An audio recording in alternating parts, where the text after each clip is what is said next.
흔히 말하는 전동 킥보드 과연 어떤 분류로 나눠지는지, 그리고 그 분류마다 어떤 특징이 있는지, 그리고 가장 중요한 리미트를 풀면은 왜 좆되는지 한번 다뤄보도록 하겠습니다.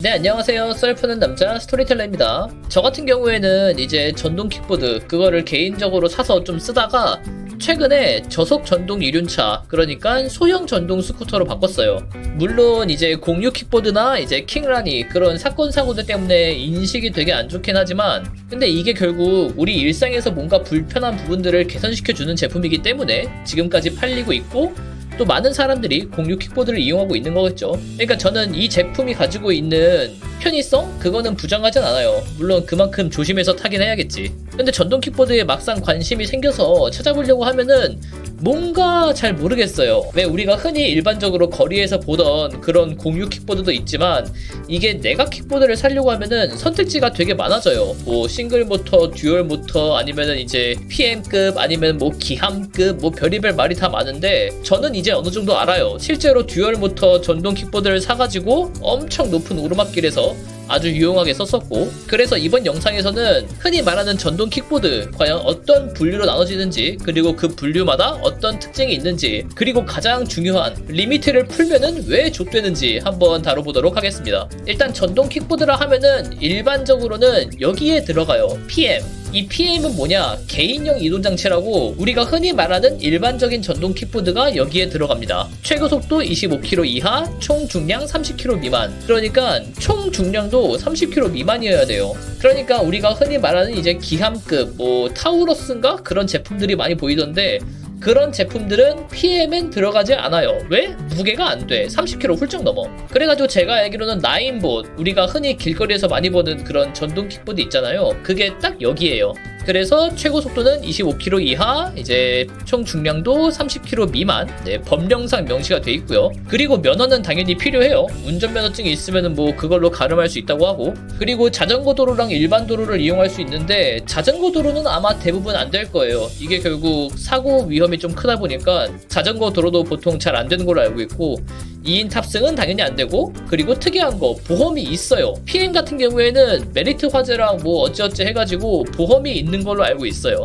그래가지고 보험에 가입할 수 있다. 그래서 이 PM이 우리가 흔히 알고 있는 가장 기본적인 형태의 전동 킥보드라고 생각하시면 됩니다. 자, 아무튼 PM 같은 경우에는 최고 속도 25km 이하, 그리고 총 중량 30kg 미만인데, 최고 속도는 근데 아마 전동 킥보드 모든 게 다 25km로 리미트가 걸려 있을 거예요. 그러니까 사실상 구분 짓는 게 이거라고 보면 돼. 총 중량. 왜 25km가 걸려 있는지, 이 25km 리미트를 풀면은 왜 좆되는지는 그 뒤에 바로 얘기 드릴게요. 자, 그 다음은 저속 전동 이륜차. 똑같아요. 똑같은데 무게 제한이 없는 거. 네, 무게 제한이 없는 게 저속 전동 이륜차입니다. 우리가 흔히 말하는 이제 기함급, 엄청나게 크고 웅장한 킥보드. 근데 속도는 똑같다는 게 함정이지. 뭐 어쨌든 간에 그런 게 저속 전동 이륜차에 들어가고요. 얘 같은 경우에는 자전거 도로를 아예 못 들어가요. 네, 그리고 보험 같은 경우에도 얘는 자동차 보험도 가입 못해. 그렇다고 PM 보험도 가입 못해. 왜? PM이 아니에요. 왜냐면은 법령상 30km 미만이니까. 그래서 얘 같은 경우에는 들 수 있는 보험도 없고, 속도도 25km고, 다만 이제 이 라인업에 들어가는 애들이 뭐냐면은 보통 이제 듀얼 모터. 저 같은 경우에는 오르막길이 되게 심한 동네에 좀 많이 살았어가지고, 그래가지고 우리가 흔히 보는 공유 킥보드 이런 걸로는 못 올라가겠더라고. 올라가는데 막 진짜 군뱅이 기어가듯이 빌빌빌빌 막 하는데, 듀얼 모터가 달려있는 걸 쓰니까 확실히 힘이 장난 아니더라고. 그냥 쫙 올라가더라고. 다만 최고 속도는 여전히 리미트가 걸려있는 상태이긴 하지만 그 듀얼 모터의 힘 때문에 되게 잘 올라갔어요. 다만 그렇게 듀얼 모터를 때려박고 하다 보니까 무게가 자연스럽게 이제 30kg를 넘어가면서 이제 PM에는 해당이 안 되고 저속 전동 이륜차에 해당이 되는 그런 케이스였죠.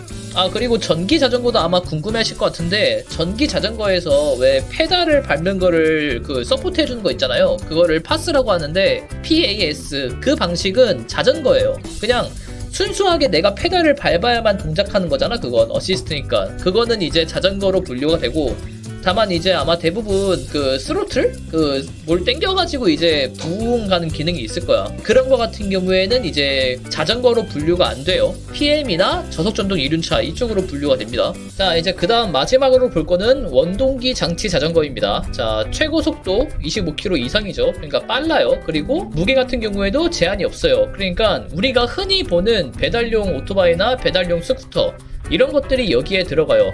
자, 25km를 넘어가니까 당연히 자동차 관리법상 등록 대상이라서 번호판이 필수입니다. 왜 우리가 무판 오토바이 막 무판 스쿠터 막 이런 말 많이 하잖아. 그게 25km 미만이면 상관이 없어. 이것 때문에 시중에 판매하는 전동 킥보드가 25km 리밋이 걸려 있는 거예요. 이거 넘어간다? 그럼 여기야 그때부터.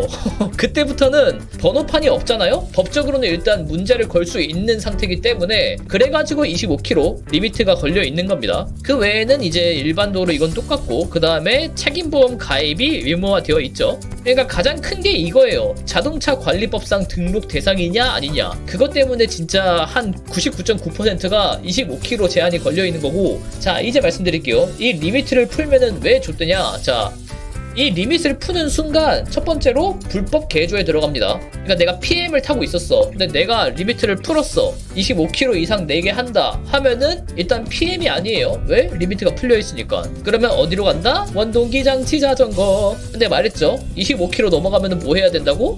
자동차 관리법에 들어간다고 했죠. 이때부터는 사고가 나잖아요. 오토바이 취급이에요. 그리고 PM 보험 든 거 당연히 적용 안 됩니다. 왜냐면은 PM 보험이 결국 25km 이하 총중량 30km 미만 이걸 대상으로 있는 보험인데 불법 개조해서 이제 사고가 났는데 파악해보니까 얘가 25km 이상으로 달렸네? 하면은 보험도 안 되는 거예요.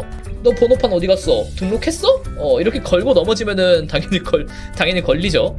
그리고 과실 같은 경우에도 사고를 냈어. 사고를 냈는데 얘가 불법 개조를 했네? 이때부터는 이제 책임이 가중되는 거죠. 그리고 흔한 경우는 아니지만 만약에 내가 진짜 제대로 타다가 뭔가 제품 결함 때문에 이제 사고가 났어. 그러면은 제조사한테 뭐 딴지를 걸 수도 있겠지. 이거 너네가 뭐 결함이 있게 판매한 거 아니냐. 근데 리미트를 풀었으면은 본인 책임이 100%입니다. 자, 그래서 최종적으로 정리해서 말씀드리면은 PM 같은 경우에는 정상적으로 탄다 했을 때 킥보드 면허 없이 탔다고 해가지고 막 징역을 살진 않아요, 솔직히. 근데 오토바이부터는 이륜 자동차로 간주돼가지고 무면허 운전 이거 좀 심각하게 받아들일 수 있다라는 얘기고요. 그 다음에 이제 뭐 불법 개조 들어가고 자동차 관리법 추가로 적용되고 형사 책임? 당연히 이제 자동차 관리법 위반과 불법 개조 좀 더 세게 처벌을 받겠죠, 당연히. 그 다음에 보험 같은 경우에도 PM이면은 그나마 PM 보험을 들었으면은 사고가 났을 때도 그나마 좀 보험으로 충당할 수 있겠지만 얘는 보험 날라가죠. 제가 알기로는 대부분의 전동 킥보드가 리미트를 되게 쉽게 풀 수 있어요. 특히 좀 가격대가 있는 제품 같은 경우에는 그냥 디스플레이에서 딸깍딸깍 해가지고 바로 리미트를 해제할 수 있는데 개인적으로는 리미트를 풀지 않았으면 좋겠어요. 왜냐하면은 자, 리미트를 풀면은 당연히 조금 더 빨리 갈 수는 있겠지. 그리고 뭐 오르막길 같은 경우에도 싱글 모터를 기준으로 했을 때 조금 더 잘 올라갈 수는 있겠지. 근데 그것 때문에 잃는 게 너무 커요. 사고를 일부러 내려고 운전하는 미친놈은 없지. 근데 사고가 날 수가 있잖아. 특히 사람을 칠 수도 있잖아. 갑자기 막 술 먹고 비틀거리는 사람이 앞으로 막 넘어져가지고 그 사람을 빡 쳤어. 물론 이제 사고 처리는 해야겠지만 근데 만약에 리미트를 해제한 상태에서 사고가 났다? 자, 그러면은 빨라요. 일단 25km를 훌쩍 넘을 거야. 자, 그러면은 사람 부상 자체도 다를 거고 불법 개조에 자동차 관리법에 걸고 들어가는 게 너무 많아져요. 그때부터는. 그러니까 리스크가 엄청 커져. 솔직히 25km도 낮은 속도가 아니에요. 달려보면 알 거야. 그래가지고 저 같은 경우에는 어디까지나 25km 이하에서 타고 있고요. 그리고 오르막길이 되게 심하다 했잖아. 그것 때문에 듀얼 모터를 가지고 있는 제품을 이제 리밋을 걸고 타고 있고 그래도 답답한 건 없어요.